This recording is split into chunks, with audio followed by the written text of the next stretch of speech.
ಇವತ್ತು ನನ್ನಂದ್ರೆ ಎಜುಕೇಟೆಡ್ ಅದೆಲ್ಲ ನಾನು ವಿಷ ತುಂಬಿಕೊಂಡಿದ್ದೇನೆ, ಧರ್ಮದ ವಿಷ ತುಂಬಿಕೊಂಡಿದ್ದೆ, ಜಾತಿ ವಿಷ ತುಂಬಿಕೊಂಡಿದ್ದೇನಲ್ಲ, ತುಂಬಿಕೊಂಡು ನಿಮ್ಮೊಳಗೆ ಬಿತ್ತಾಕತ್ತಿದ್ದೇನಲ್ಲ, ನೀವು ಕಪಾಳ ಹೊಡಿಬೇಕು ನನಗೆ. ನನ್ನಂತ ಒಬ್ಬ ಕ್ರೂರ ವ್ಯಕ್ತಿ ನಿಮ್ಮಂತ ನೂರಾರು ಮಕ್ಕಳೊಳಗೆ ವಿಷ ಬಿತ್ತಿ ನಾನು ಹೋಗ್ಬಿಡ್ತೇನೆ.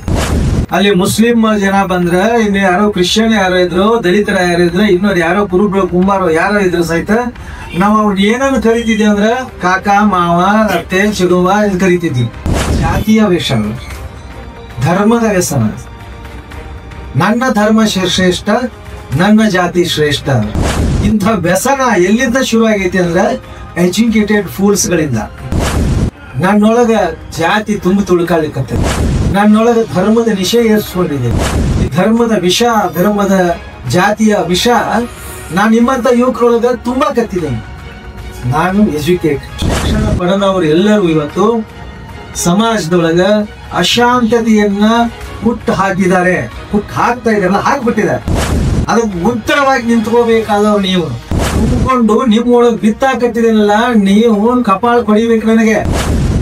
ನಮ್ಮ ಮನಸ್ಸನ್ನ ಕೆಡಿಸ್ತಾ ಇದ್ದೀರಿ, ನಮ್ಮ ಧರ್ಮವನ್ನ ಕೆಡಿಸ್ತಾ ಇದ್ದೀರಿ, ನಮ್ಮ ಜಾತಿಯನ್ನ ಕೆಡಿಸ್ತಾ ಇದ್ದೀರಿ, ನಮ್ಮ ಆರೋಗ್ಯವಾದ ಸಂಬಂಧಗಳನ್ನ ಕೆಡಿಸ್ತಾ ಇದ್ದೀರಿ, ಒಟ್ಟಿಗೆ ಬಾಳುವುದನ್ನ ಕೆಡಿಸ್ತಾ ಇದ್ದೀರಿ, ದೇಶದ ಐಕ್ಯತೆ ಕೆಡಿಸ್ತಾ ಇದ್ದೀರಿ. ನೀವು ಮೊದಲೇ ನಾನ್ ಸೆನ್ಸ್ ಅಂತ ಹೇಳಿದೆ. ಇಂಥ ಒಂದು ಅದ್ಭುತವಾದ ಪರಂಪರೆಯನ್ನ ಇವತ್ತು ನಾವು ಎಜುಕೇಟೆಡ್ ಫೂಲ್ಸ್ ಇದನ್ನ ಬ್ರೇಕ್ ಮಾಡಾಕತ್ತೀವಿ, ಅದ್ರೊಳಗೆ ವಿಷ ತುಂಬಾಕತ್ತೀವಿ. ಅವ್ರು ಬ್ಯಾರೆ ಜಾತಿ, ಅವ್ರ ಹಂಗ್ ಕರಿಬೇಡ್ರಿ, ನಿಮ್ಮ ಎಷ್ಟ ನೀವು ಹಿಂಗ್ ಕರೀರಿ ಅನ್ನುವಂತ ಬಹಳ ದೊಡ್ಡ ಒಂದು ವಿಷ ಒತ್ತಡ ನಿರ್ಮಾಣ ಆಗ್ತಾ ಇದೆ. ವಿದ್ಯಾರ್ಥಿಗಳಿಗೆ ಪ್ರಶ್ನಿಸುವ ಮನೋಭಾವನೆ ಇರದೇ ಹೋದ್ರೆ ಅವನು ವಿದ್ಯಾರ್ಥಿ ಅನಿಸ್ಬೋದನೇ ಇಲ್ಲ. ಇವತ್ತು ಏನಾಗಿದೆ ಅಂದ್ರೆ, ಒಂದು ಕಾಲ ಇತ್ತು ಅಕ್ಷರ ಜ್ಞಾನ ಬರೆದವ ಅವ ಅನಾಗರಿಕ, ಅಜ್ಞಾನಿ ಅನ್ನುವಂಥ ಭ್ರಮೆಯೊಳಗೆ ನಾವು ಇದ್ದೀವಿ. ಆದ್ರೆ ಇವತ್ತು ನಾವು ಶಿಕ್ಷಣವನ್ನ ಪಡೆದಂಥವ್ರು ನಾವೇನ್ ಮಾಡ್ತಾ ಇದ್ದೀವಿ ಇವತ್ತು ಅಂತ,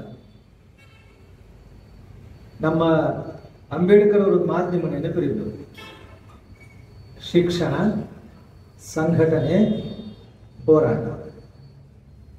ಶಿಕ್ಷಣ ಪಡೆದಾಗ ಮಾತ್ರ ಅವ್ನ ಅರಿವು ಬರ್ತೈತಿ, ಸಂಘಟನೆ ಆಗ್ತಾನೆ. ಸಂಘಟನೆ ಆದಾಗ ತನ್ನ ನೋವು, ತನ್ನ ಸಂಕಟಗಳಿಗೆ ಹೋರಾಟ ಮಾಡ್ತಾನೆ. ಅಸಮಾನತೆ ಇದ್ರೆ, ವಂಚಿತ ಆಗುತ್ತ, ಇಂಥ ಇದ್ದಾಗ ಯಾವಾಗ ಶಿಕ್ಷಣ ಪಡೆದಿರ್ತಾನ ಅವನೊಳಗೆ ಅರಿವು ಬರ್ತದೆ. ಅರಿವಾದಾಗ ಅವನು ಪ್ರತಿಭಟನೆ ಮಾಡ್ತಾನ ಅಂತ. ಆ ಕಾರಣಕ್ಕಾಗಿ ಶಿಕ್ಷಣ ಬಹುಮುಖ್ಯ ಕಾರ್ಯವನ್ನ ಅದು ಮಾಡ್ತಾ ಬಂದ. ಆದ್ರೆ ದುರಂತ ಏನು ಅಂದ್ರೆ ಹಳ್ಳಿಯ ಜನ ಮುಗ್ಧರು, ಅನಕ್ಷರಸ್ಥರು ಮುಗ್ಧರು ಅಂತ ನಾವು ಇವತ್ತಿಗೆ ಹೇಳ್ತೇವೆ. ವಾಸ್ತವ ಸತ್ಯ. ಅವರಲ್ಲಿ ಕಪಟ ಇರುವುದಿಲ್ಲ, ಆದ್ರೆ ತಿಳುವಳಿಕೆ ಇರುವುದು. ತಿಳುವಳಿಕೆ ಇಲ್ಲದೆ ನಾನು ತಪ್ಪು ಮಾಡಿರ್ತೇನೆ, ತಿಳುವಳಿಕೆ ಇಲ್ಲದೆ ನನ್ನ ಕಾನೂನನ್ನ ನನಗೆ ಗೊತ್ತಿಲ್ಲ, ನಾನು ಮುರಿದಿರ್ತೇನೆ. ನನಗ ಜ್ಞಾನದ ಕೊರತೆಯಿಂದ ಆ ಹಳ್ಳಿಯ ಜನ ಅಥವಾ ಅನಕ್ಷರಸ್ಥ ಜನ ಅವರು ನಡ್ಕೊಂಡಿರ್ತಾರೆ. ಆದ್ರೆ ಶಿಕ್ಷಣ ಪಡೆದವರು ಯಾರು ಈ ದೇಶಕ್ಕೆ, ಸಮಾಜಕ್ಕೆ ಮೋಸ ಯಾರು ಮಾಡಕತ್ತಿದ್ದಾರೆ?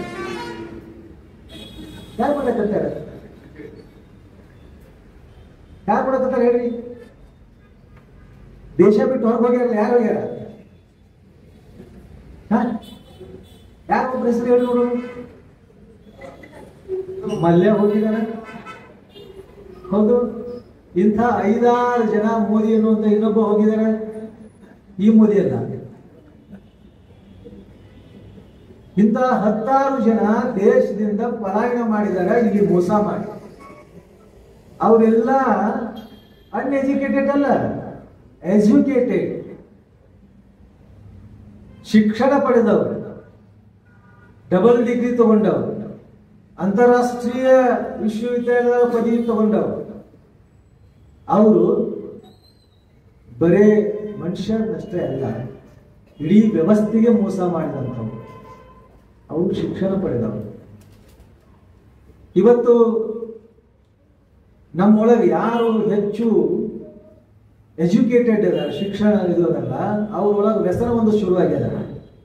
ಜಾತಿಯ ವ್ಯಸನ, ಧರ್ಮದ ವ್ಯಸನ. ನನ್ನ ಧರ್ಮ ಶ್ರೇಷ್ಠ, ನನ್ನ ಜಾತಿ ಶ್ರೇಷ್ಠ ಅಂತ. ಇಂಥ ವ್ಯಸನ ಎಲ್ಲಿಂದ ಶುರು ಆಗೈತಿ ಅಂದ್ರೆ ಎಜುಕೇಟೆಡ್ ಫೂಲ್ಸ್ಗಳಿಂದ. ಯಾವುದೇ ಅನಕ್ಷರಸ್ಥರು ಮುಗ್ಧರಿಂದ ಅಲ್ಲ, ಹಳ್ಳಿಯಿಂದ ಅಲ್ಲ. ನನ್ನಂತ ಎಜುಕೇಟೆಡ್ ಇಲ್ಲ, ನಾನು ಫೂಲ್. ನಾನು ಶಿಕ್ಷಣ ಪಡೆದೇನೆ, ಡಬಲ್ ಡಿಗ್ರಿ ಪಡೆದಿದ್ದೇನೆ. ನನ್ನೊಳಗ ಜಾತಿ ತುಂಬಿ ತುಳುಕಾಲಿಕ್ಕತ್ತದೆ. ನನ್ನೊಳಗ ಧರ್ಮದ ನಿಷಯ ಏರಿಸ್ಕೊಂಡಿದ್ದೇನೆ. ಈ ಧರ್ಮದ ವಿಷ, ಧರ್ಮದ ಜಾತಿಯ ವಿಷ ನಾನು ನಿಮ್ಮಂತ ಯುವಕರೊಳಗ ತುಂಬಾ ಕತ್ತಿದ್ದೇನೆ. ನಾನು ಎಜುಕೇಟೆಡ್. ಇವತ್ತು ಈ ಹಿನ್ನೆಲೆಯೊಳಗ ಶಿಕ್ಷಣ ಯಾವ ದಿಕ್ಕಿನೊಳಗೆ ಹೊಂಟಿದೆ ಅಂತ, ಶಿಕ್ಷಣ ಅನ್ನೋದು ಅರಿವು ಪಡೀಲಿಕ್ಕೆ ಇರುವಂತಹದ್ದು, ನನ್ನ ಬದುಕನ್ನು ಸುಂದರಗೊಳಿಸಲಿಕ್ಕೆ ಇರುವಂತಹದ್ದು, ನಾನು ಇನ್ನೊಬ್ಬರಿಂದ ಮೋಸ ಹೋಗಬಾರದು ಅನ್ನೋದಕ್ಕಾಗಿ ಶಿಕ್ಷಣ ಇರುವಂತಹದ್ದು. ಇಂಥ ಒಂದು ಶಿಕ್ಷಣದ ಹಾದಿ ಎತ್ಲ ಹೊರಟಿದೆ ಅಂತ, ಹೊರಟಿದೆ. ಈ ಹಾದಿ ತಪ್ಪಿಸ್ತಾರ ಯಾರು ಮುಗ್ಧರಲ್ಲ, ಯಾರು ಅನಕ್ಷರಸ್ಥರಲ್ಲ, ಎಜುಕೇಟೆಡ್ ನಾನ್ ಸೈನ್ಸ್ಗಳು. ಈ ಕಾರಣಕ್ಕಾಗಿ ಇವತ್ತು ಶಿಕ್ಷಣ ಪಡೆದವರು ಎಲ್ಲರೂ ಇವತ್ತು ಸಮಾಜದೊಳಗ ಅಶಾಂತತೆಯನ್ನ ಹುಟ್ಟು ಹಾಕಿದ್ದಾರೆ, ಹಾಕ್ತಾ ಇದ್ದಾರಲ್ಲ, ಹಾಕ್ಬಿಟ್ಟಿದ್ದಾರೆ. ಅದಕ್ಕೆ ಉತ್ತರವಾಗಿ ನಿಂತ್ಕೋಬೇಕಾದವ್ರು ನೀವು. ಇವತ್ತು ನನ್ನಂತ ಎಜುಕೇಟೆಡ್ ಅದೆಲ್ಲ, ನಾನು ವಿಷ ತುಂಬಿಕೊಂಡಿದ್ದೇನೆ, ಧರ್ಮದ ವಿಷ ತುಂಬಿಕೊಂಡಿದ್ದೇನೆ, ಜಾತಿ ವಿಷ ತುಂಬಿಕೊಂಡಿದ್ದೇನಲ್ಲ, ತುಂಬಿಕೊಂಡು ನಿಮ್ಮೊಳಗೆ ಬಿತ್ತಾಕತ್ತಿದ್ದೇನಲ್ಲ, ನೀವು ಕಪಾಳ ಹೊಡಿಬೇಕು ನನಗೆ. ನಮ್ಮ ಮನಸ್ಸನ್ನು ಕೆಡಿಸ್ತಾ ಇದ್ದೀರಿ, ನಮ್ಮ ಧರ್ಮವನ್ನ ಕೆಡಿಸ್ತಾ ಇದ್ದೀರಿ, ನಮ್ಮ ಜಾತಿಯನ್ನ ಕೆಡಿಸ್ತಾ ಇದ್ದೀರಿ, ನಮ್ಮ ಆರೋಗ್ಯವಾದ ಸಂಬಂಧಗಳನ್ನು ಕೆಡಿಸ್ತಾ ಇದ್ದೀರಿ, ಒಟ್ಟಿಗೆ ಬಾಳುವುದನ್ನು ಕೆಡಿಸ್ತಾ ಇದ್ದೀರಿ, ದೇಶದ ಐಕ್ಯತೆ ಕೆಡಿಸ್ತಾ ಇದ್ದೀರಿ. ನೀವು ಮೊದಲೇ ನಾನ್ ಸೆನ್ಸ್ ಅಂತ ಹೇಳ್ಬೇಕು. ಅಂದಾಗ ನಾನು ಬಾಯಿ ಮುಚ್ಚಿಕೊಂಡು ಹೋಗ್ತೀನಿ. ಇಲ್ಲದ ಹೋದ್ರೆ ನನ್ನಂತ ಒಬ್ಬ ಕ್ರೂರ ವ್ಯಕ್ತಿ ನಿಮ್ಮಂತ ನೂರಾರು ಮಕ್ಕಳೊಳಗೆ ವಿಷ ಬಿತ್ತಿ ನಾನು ಹೋಗ್ಬಿಡ್ತೀನಿ. ನೀವು ವಿಷ ತುಂಬಿಕೊಂಡಿರ್ತೀರಲ್ಲ, ಅದು ವಿಷಯ ಎಲ್ಲ ಹೋಗ್ಬೇಕು. ಅದು ಮಲ್ಟಿಪ್ಲಿಕೇಶನ್ ಹಾಕೊಂತ ಹೋಗ್ಬಿಡ್ತದ. ಹಿಂಗಂತಲೇ ಅಂತ ತಿಳ್ಕೊಂಡು ಹೇಳಿ ಆಲೋಚನೆ ಮಾಡಿ. ಅದಕ್ಕೆ ಮಕ್ಕಳೇ, ಎಲ್ಲ ವಿದ್ಯಾರ್ಥಿಗಳೇ ನಾನು ಕೇಳ್ಕೊಳ್ತಾ ಇದ್ದೀನಿ, ಬಹಳ ಗಂಭೀರವಾಗಿ ಕೇಳ್ತೀನಿ ಅಂತ ನಾನು ಭಾವಿಸಿದ್ದೇನೆ. ಯಾಕೋ ಇಲ್ಲ, ಎಷ್ಟು ಕೈ ಇತ್ತು, ಹಳ್ಳಿಯಿಂದ ಎಷ್ಟು ಜನ ಬಂದಿರಿ? ಹಳ್ಳಿಯಿಂದ ಬಂದವರು ಎಷ್ಟು ಜನ? ಅದಕ್ಕೆ ಯಾಕೆ ನಾಚಿದ್ರು? ಆ ಹಳ್ಳಿಯಿಂದ ಬಂದವನಿದ್ದೇನೆ, ಕೈ ಬಿಡಿ. ಯಾಕೆ ನಾನು ಕೇಳ್ತಿದ್ದೇನೆ? ನಾ ಹಳ್ಳಿಯಿಂದ ಬಂದವನರ, ನಮ್ಮ ಅಂಗಡಿ ಸರ್ ಹಳ್ಳಿಯಿಂದ ಬಂದವರ, ನಮ್ಮ ತೋಟದ ಯಾನಗಲ್ಲವರು ಒಳಗೆ, ನಮ್ಮ ಮುಂದಿನ ಮನುಷ್ಯರು ಎಲ್ಲರೂ ಹಳ್ಳಿಯಿಂದ ಬಂದವರದೇ. ನಾವು ಅಷ್ಟು ಹಳ್ಳಿಯಿಂದ ಬಂದೇವಂತ ವೇದಿಕೆ ಮೇಲೆ ಕೂತೇವೆ ಅಷ್ಟೇ ಅಲ್ಲ ಸರ್, ಹೀಗೆ ಮಾತಾಡ್ಲಿಕ್ಕೆ ಮಾತ್ರ ಸಾಧ್ಯತೆ ಇದೆ. ಈ ವ್ಯವಸ್ಥೆ ಬಗ್ಗೆ, ಇವತ್ತಿನ ಕ್ರೂರತೆ ಬಗ್ಗೆ ಮಾತಾಡೋರು ಯಾರು ಅಂತ ಹೇಳಿದ್ರೆ, ಹಳ್ಳಿಯಿಂದ ಬಂದಂತ ಏನು ನಾವು ಮುಗ್ಧ ಜನ ಅಂತ ಏನ್ ಹೇಳ್ತೀವಲ್ಲ, ಅವರು ಎಜುಕೇಶನ್ ತೆಗೆದುಕೊಂಡು ಅರಿವನ್ನು ಪಡಿಕೊಂಡು ಒಳ್ಳೆ ಸಮಾಜಕ್ಕೆ ಅದನ್ನು ಕೊಡುವಂತ ಕೆಲಸವನ್ನ ಮಾಡ್ತಾ ಇದ್ದಾರೆ. ಯಾರು ಶಹರದವ್ರು ಹುಟ್ಟಿ ಅವ್ರು ಮಾಡ್ತಾ ಇರೋದು ಅಂದ್ರೆ, ಶಹರದವ್ರು ಹುಟ್ಟಿದವರೆಲ್ಲರೂ ಈ ವ್ಯಸನದೊಳಗದಾರೆ.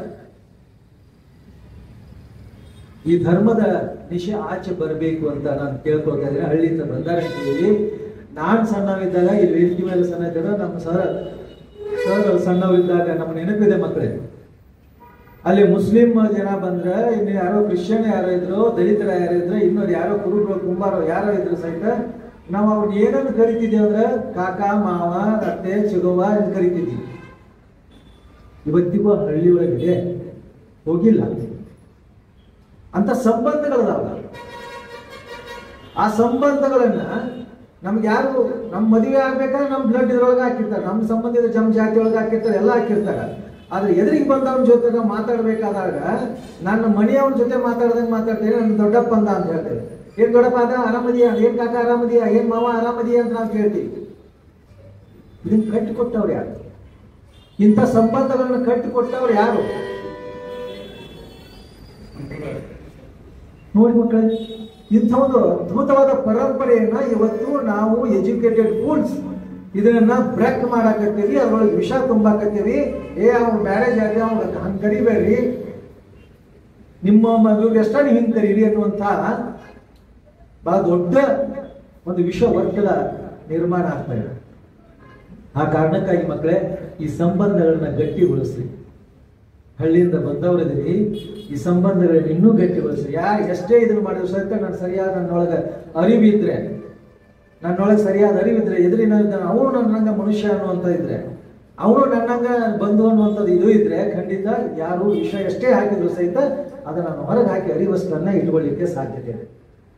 ಆ ನಿಟ್ಟಿನೊಳಗೆ ಮಕ್ಕಳೇ ಎಜುಕೇಶನ್ ಅನ್ನೋದು, ಶಿಕ್ಷಣ ಅನ್ನೋದು ಬರೀ ಅಕ್ಷರ ಪಡೆಯೋದಷ್ಟೇ ಅಲ್ಲ, ಓದು ಬರಹ ಬರೆಯೋದಷ್ಟೇ ಅಲ್ಲ, ಅಥವಾ ಏನೆಲ್ಲ ಬೆಳತನ ಓದಿ ಏನು ಪರೀಕ್ಷೆ ಒಳಗ 99 100 ತಗೊಂಡಿದ್ದು ಅದೇ ಶಿಕ್ಷಣ ಅಲ್ಲ. ಶಿಕ್ಷಣ ಅಂದ್ರೆ ನನ್ನೊಳಗೆ ಅರಿವನ್ನ ಹೆಚ್ಚಿಸುವಂಥದ್ದು, ಸಮಾಜವನ್ನ ನೋಡುವಂಥ ದೃಷ್ಟಿಕೋನ ಹೆಚ್ಚಿಸುವಂಥದ್ದು, ಇಡೀ ಸಮಾಜವನ್ನ ಹೇಗೆ ನಾನು ಅದರ ಮಧ್ಯೆ ನಿಂತುಕೊಂಡು ನೋಡ್ಬೇಕು ಅನ್ನುವಂಥದ್ದು ಅರಿವನ್ನು ನೀಡುವಂಥದ್ದು.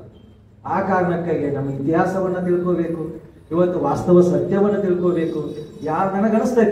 ನನಗನಿಸ್ತೈತಿ ಇದರಿಗೆ ಬಂದವನಿಗೆ ನಾನು ಹೋಗುವಾಗ, ನಾನು ಸುಮ್ಮನೆ ಹೋಗುವಾಗ ನಾನು ಆಶೆ ಹೋಗ್ತಿರ್ತೀನಿ, ಹೋಗುವಾಗ ನಾನು ನಿಮ್ಗೆ ಬೈತೇನೆ, ಯಾಕೆ ಅಂತ ತಿಳ್ಕೊಂಡೆ, ನಾವು ಮುಮ್ಮನಿಗೆ ಆಗ್ಬೇಕ, ಅರೆ ಈಗ ಸುಮ್ಮನೆ ನೀವು ಯಾಕೆ ಅಂತ ತಿಳ್ಕೊಂಡೆ. ಒಂದು ಮನಸ್ಸು ಹೇಳ್ತದೆ, ಬಟ್ ಒಂದು ದಿನ ನಾವು ಕಪಾಲ ಹೊಡಿಲ್ಲ ಅಂತ ನಿಮ್ಗೆ ಅನಿಸ್ತಿರ್ತದೆ. ಇನ್ನೊಂದು ವಿವೇಕ ಹೇಳ್ತಾರೆ, ಹೊಡಿಬೇಡ, ಯಾಕಂದ್ರಿ ನೀವು ನನಗೆ ಏನು ಅನ್ನದಾನೆ, ಯಾಕಂದ್ರಿ ನೀವು ಅಂತ ಕೇಳುವಂತ ಪ್ರಶ್ನೆ ಮಾಡುವಂತ ಮನಸ್ಸು ಇನ್ನೊಂದು ಹೇಳ್ತದೆ. ಎರಡು ಮನಸ್ಸಿದೆ, ಒಂದು ಸಡನ್ ಆಗಿ ರಿಯಾಕ್ಷನ್ ಮಾಡಿ ಹೊಡಿ ಒಂದು ಕಪಾಲಕ್ಕಂತ, ಇನ್ನೊಂದು ಮನಸ್ಸು ಹೇಳ್ತದೆ ನಿಂತ್ಕೊ, ಅವ್ನು ಯಾಕೆ ಹಿಂಗೆ ಮಾಡಿ, ನನಗೆ ಯಾಕಂದ್ರಿ, ನಾ ಸುಮ್ಮನೆ ಇದ್ರು ನೀವು ಯಾಕೆ ಹಿಂಗಂದ್ರಿ ಅಂತ ತಿಳ್ಕೊಂಡು ಕೇಳು, ಪ್ರಶ್ನಿಸ್ರಿ ಅಂತ. ವಿದ್ಯಾರ್ಥಿಗಳಿಗೆ ಪ್ರಶ್ನಿಸುವ ಮನೋಭಾವನೆ ಇರದೇ ಹೋದ್ರೆ ಅವನು ವಿದ್ಯಾರ್ಥಿ ಅನಿಸ್ಕೊಳ್ಳೋದನೇ ಇಲ್ಲ. ಯಾಕೆ ಹೀಗೆ ವ್ಯವಸ್ಥೆ ಇದೆ ಅಂತ. ಇಂಥ ವ್ಯವಸ್ಥೆಯನ್ನು ನೀವು ಪ್ರಶ್ನಿಸದ ಹೋದ್ರೆ ಮಕ್ಕಳೇ, ನಾವು ಶಿಕ್ಷಣ ತಗೋದ್ರೆ ಅದು ವ್ಯರ್ಥ. ಸುಮ್ಮ ಪದವಿಗಾಗಿ ಶಿಕ್ಷಣ ಅಲ್ಲ ಇದು, ನನ್ನ ಬದುಕಿಗಾಗಿ ಶಿಕ್ಷಣ ಅಂತ ಹೇಳಿದ್ರೆ ನನ್ನ ಅರಿವು ಪಡ್ಕೊಳ್ಳಿಕ್ಕೆ ಅದು ಶಿಕ್ಷಣ ಆಗ್ಬೇಕು ಅಂತ. ಆ ನಿಟ್ಟಿನೊಳಗೆ ಇದೊಂದು ಬಹಳ ಒಂದು ಅದ್ಭುತವಾದ ವಿಷಯ ಇಟ್ಕೊಂಡು ಈ ಕಾರ್ಯಕ್ರಮವನ್ನು ರೂಪಿಸಿದ್ದಾರೆ ಮಕ್ಕಳೇ. ನಾನು ಬಹಳ ಹೊತ್ತು ಮಾತಾಡೋದಿಲ್ಲ, ನಾನು ಹೋಗ್ಬೇಕಾಗಿದೆ. ಇನ್ನೊಂದಿನ ಜಿಲ್ಲಾಧಿಕಾರಿ ಒಂದು ಮೀಟಿಂಗ್ ಕರೆದಿದ್ದಾರೆ. ನಿಮ್ಮಲ್ಲಿ ಬೆಳಗುವ ಭಾಸ್ಕರನು ನಾನಾಗದಿರಬಹುದು,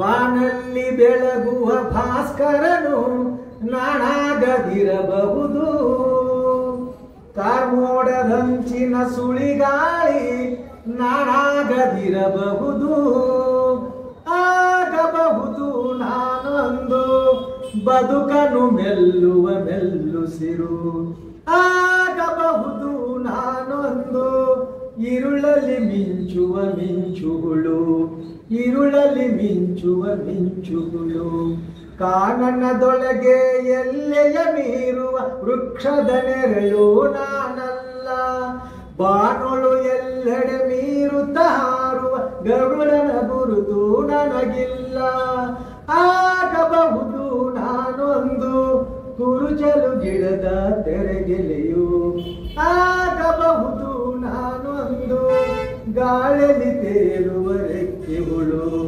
ಗಾಳಿಯಲ್ಲಿ ತೇಲುವ ರೆಕ್ಕೆಗಳು, ಮೋಡದ ಮರೆಯಲ್ಲಿ ಮಿಂಚಲಿ ಗುಡುಗುವ ಸಿಡಿಲಿನ ಮರಿಯೋ ನಾನಲ್ಲ, ಮೋಡದ ಮರೆಯಲ್ಲಿ ಮಿಂಚಲಿ ಗುಡುಗುವ ಸಿಡಿಲಿನ ಮರಿಯೋ ನಾನಲ್ಲ, ಕಡಲಿನ ತೀರದ ಉಕ್ಕುವ ಅಲೆಗಳ ಅಂಚಿನ ಶಕ್ತಿಯು ನನಗಿಲ್ಲ, ಆಗುವೆನೊಂದು ಮಳೆಯ ಹನಿ ಸಹಜತೆ ಬಯಸುವ ಪುಟ್ಟ ಹನಿ, ಆಗುವೆನೊಂದು ಮಳೆಯ ಹನಿ ಸಹಜತೆ ಬಯಸುವ ಪುಟ್ಟ ಹನಿ, ಆಗುವೆನೊಂದು ಮಣ್ಣು ಕಣ ನಾಳೆಯ ಕಟ್ಟುವ ಅದುವೆ ಕಣ, ನಾಳೆಯ ಕಟ್ಟುವ ಅದುವೆ ಕಣ, ನಾಳೆಯ ಕಟ್ಟುವ ಅದುವೆ ಕಣ.